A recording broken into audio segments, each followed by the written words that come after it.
হাদিস শরীফের মধ্যে আসছে, রাসূল বলেন বনি ইসরাইলের মধ্যে এক ব্যক্তি ছিল ৯৯টা খুন করেছে। কয়টা ধরে বলেন?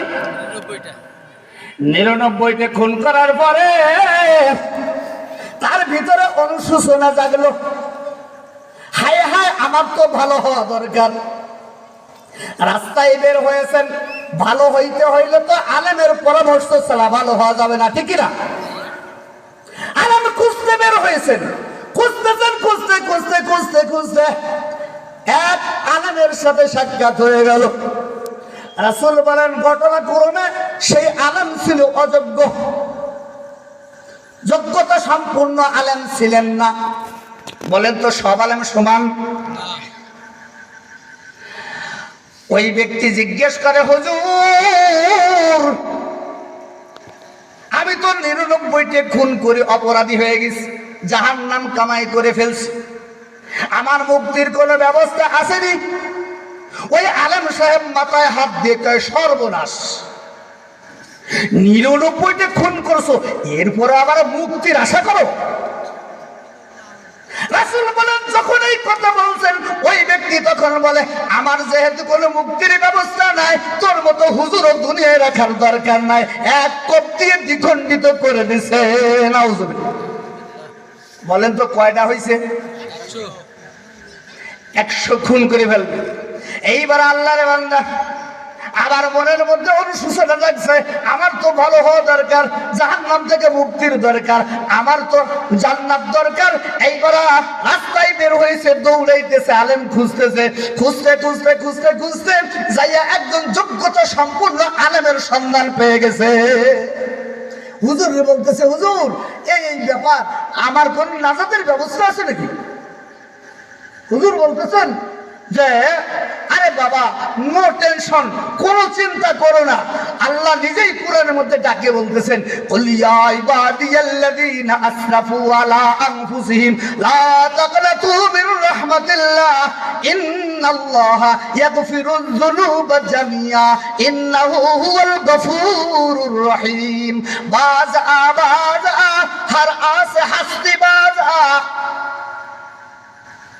दरगाह है बदरगाह है ना उम्मीदी नीस सद पर अगर तौबा शिकस्ती बाज आ घर के बर घर काफिर बुत पुरुस्ती बाज आ। ওই হুজুর বলতেছেন, বাবা কোনো টেনশন করো না, আল্লাহ ডেকে বলতেছেন যত গুনাহ হয় হোক, আমার রহমত থেকে নৈরাশ হোস না, আমার কাছে ক্ষমা চা বান্দা, তোর ক্ষমা চাইতে দেরি, আমি আল্লাহর মাফ করতে দেরি। একটু জোরে বলেন না সুবহানাল্লাহ। এটিকে আপনার বেজার না খুশি? তাহলে আর একটু চিল্লাই বলেন সুবহানাল্লাহ। এখন ওই হুজুর এই কথা বলার পরে বলতেছে যে তাহলে আমি কিভাবে আল্লাহকে পাইবো, মুক্তি কিভাবে পাইবো, আমার রাস্তা বাতলায় দেন। হুজুর তখন বলতেছেন, এই যে বাবা ওই যে একটা মাঠ দেখা যায়, ওই মাঠের ওই পাশে একটা গ্রাম দেখা যায়। বলে হ্যাঁ, ওই গ্রামে একজন বুজুর্গ মানুষ আছে, আল্লাহর নৈকট্য এক ব্যক্তি আছে, আল্লাহওয়ালা ব্যক্তি আছেন। ওই পীর সাহেবের কাছে তোমার যাওয়া লাগবে। হুজুরের কাছে, পীর সাহেবের কাছে গিয়ে তোমার সমস্ত হালাতগুলো বর্ণনা করে দিবে। হুজুর যেভাবে সবক বাতায় দেন, ঠিক সেভাবে তোমার সবক আদায় করতে হবে, তাহলে আল্লাহ রাব্বুল আলামিন তোমাকে মাফ করিয়া দিবে। এই সংবাদ পাইয়া ওই ডাকাত তখন দৌড়াইতে শুরু করেছে। রাসূলুল্লাহ সাল্লাল্লাহু আলাইহি ওয়াসাল্লাম বলেন যে ওই ব্যক্তি দৌড়াইতে শুরু করছে, দৌড়াইয়া পীরায় মাঝখানে যাইতে পারেনি, অল্প বাকি আছে। এমন সময় আল্লাহ রাব্বুল আলামিন আজরাইলকে বলতেছে, আজরাইল ওই ডাকাতের জানটা কবজ করে লই আয়। আজরাইল নির্দেশ পাইয়া দৌড়াইয়া ওই ডাকাতের সামনে যখন গেছে, ডাকাত আজরাইলের চেহারা দেখার সাথে সাথে তার পিলি চমকে গেছে। দেখার সাথে সাথে সে ভয়ে সন্ত্রস্ত হয়ে তখন জমিনে ঘুষ খেয়ে পড়ে গেছে। পড়ে যাওয়ার পরেও পীর সাহেবের বাড়ির দিকে এই বুক ঘষে পীর সাহেবের বাড়ির দিকে অগ্রসর হইতে শুরু করে দিছে।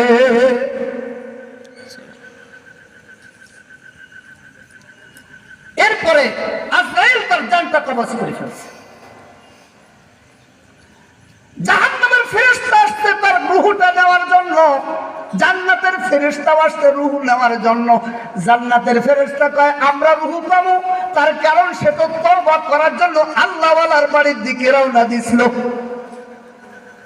তওবা চুবা সাদে পেশি মা আমুদান, তওবা চুবা সাদে পেশি মা আমুদান, বরদারে হক তু মুসলমান আমুদান, বরদারে হক তু মুসলমান আমুদান।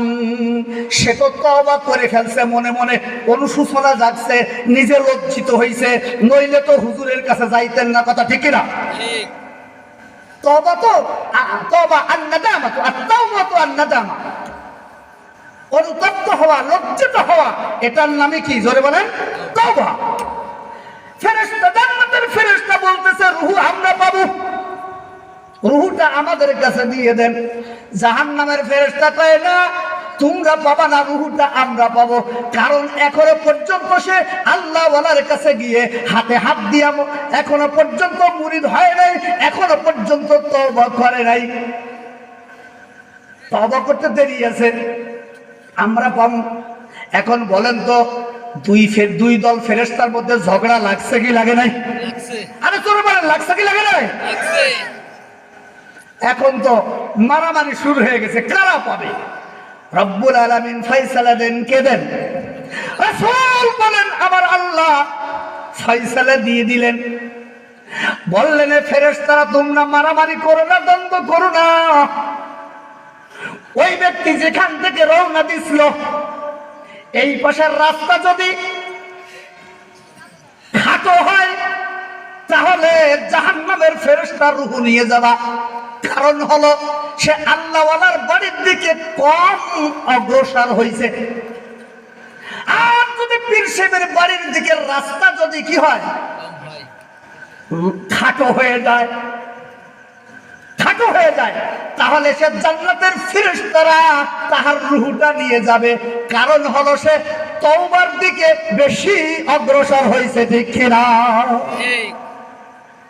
আমি প্রথমে বলেছি রহমতে খোদা বাহানা মেজুয়া, আল্লাহর রহমত শুধু বাহানা খুঁজতে থাকবেন।